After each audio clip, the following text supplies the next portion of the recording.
Hi, this is Soul Mechanics, practical tune-ups to be a healthy human, and I'm your host, Kate Foley. As I've said before, healing and healers come in many forms. You don't need to ring a gong and sage the periphery of your home to heal. If you really love gongs and sage and they help you get in the zone, go for it. But if they aren't your medium, just stop. Personally, I'm not a ritual person. You're not going to find me saging my house after my brother tells me to go to hell. And although I would really love to be the kind of person who sits outside and worships the moon, I'm not. Nonetheless, I do think of myself as a healer. But I'm pragmatic and non-ceremonial. There are so many ways to tune into healing energies. What is most important is that you find what is most true for you. Maybe sitting at a bus stop and talking to strangers is what feels healing to you. Then do it. Maybe it's laying down in your closet in the dark among all of your clothes, or scratching your dog's back, or walking in the forest listening to birds, or meditating with your favorite houseplant. It really isn't what you do. It's how you do it. Your intention, abandoning concerns about what other people think of you, and tuning into your wisdom. This usually involves settling the mind, becoming still, and listening. Our wisdom, or intuition, is lightning fast. If you ask your intuitive self a question, you will likely get an answer before you've finished asking the question. Listen very closely, but you should never have to analyze or sit in contemplation for an answer.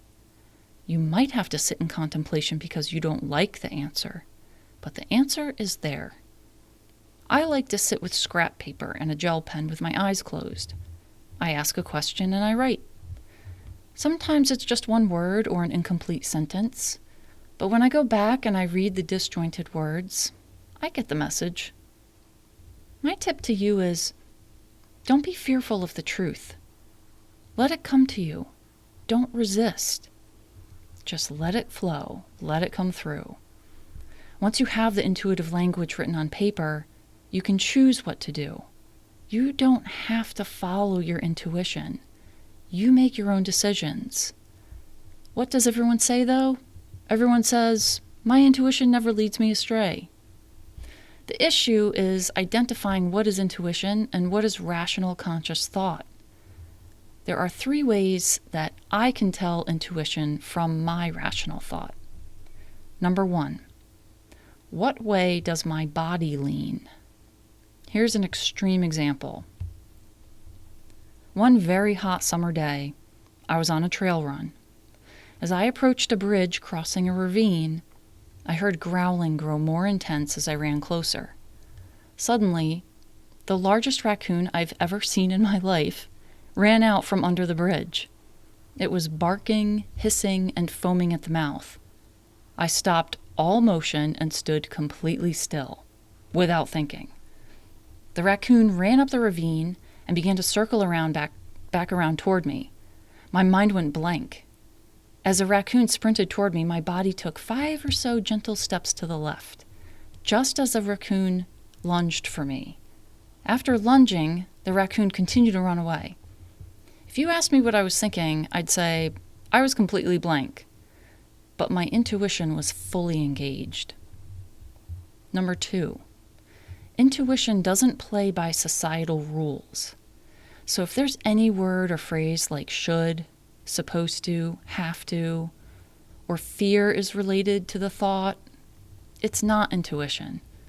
Intuition doesn't care about your schedule or your wallet or any acceptable societal standard.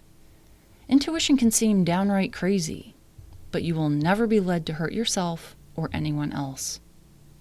In my experience, intuition leads me toward creative pursuits, connecting me more with the natural world and with a deeper sense of purpose. My intuition has led me into solitude for months, when most people were telling me I needed to interact with people more. My intuition was telling me the opposite. And you know what? My intuition was right. Number 3, intuition is not emotional. If you have feelings of dread or fear, or even ecstasy, This isn't intuition. Intuition is neutral. It is strictly information. Our intuition is showing us our path one brick at a time. We are not supposed to see our lives ahead of us in totality, and we are not guaranteed safety or protection.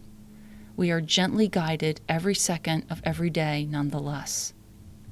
We're guided toward healing and creation. Healing doesn't always look bright and shiny.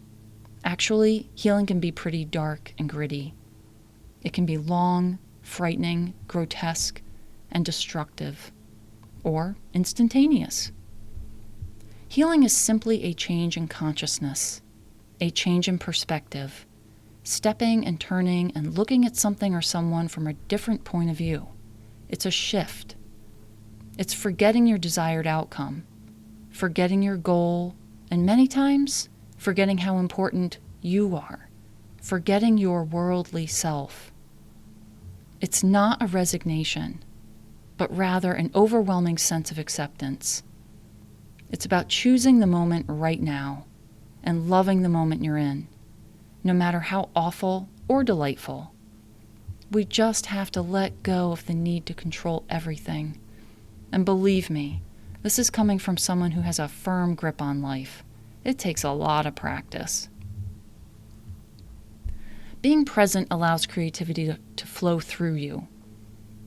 When you're able to loosen your grip on a situation, your perspective changes and your body responds immediately. Sometimes this shift happens subtly, sometimes it happens dramatically, but the shift occurs. The more you focus on your present circumstances, like your breath, how the air moves past your trachea and expands your rib cage, your feet on the ground, how your shirt feels against your skin, the more your intuition is engaged. When your intuition is engaged, your mind and body are relaxed, but alert and efficient. We are intuitive beings, connected to each other and this very planet. When we begin to live intuitive lives, we can begin to repair our bodies and our planet. This is Kate Foley. Thank you for listening.